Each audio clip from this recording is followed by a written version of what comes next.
Next up, we have some iPhone 13 speculation.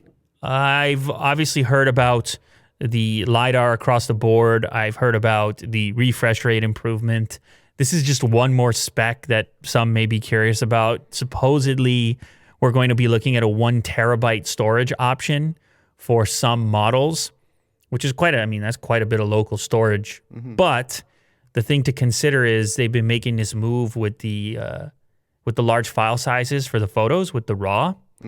What are they calling it? RAW? Pro RAW? I can't remember the name they're using right now. Is that it, Will? Yeah, Pro RAW.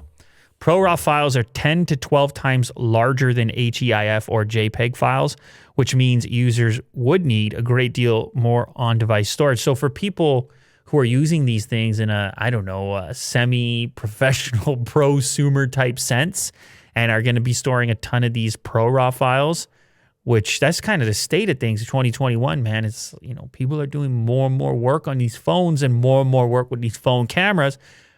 Anyway, you got to store the stuff locally. And sure, you could move the stuff to iCloud or something, but you're paying for that, and it might just be a quicker process to have it local. So the 1 TB option is going to be there. But you know what else this is going to mean, Will? This is going to mean some pretty hefty price tags for the highest level iPhone. And people are going to you're going to see all the videos unboxing the $2,000 iPhone or whatever one it happens to be, because it's going to obviously be the top premium tier unit that would carry such a spec.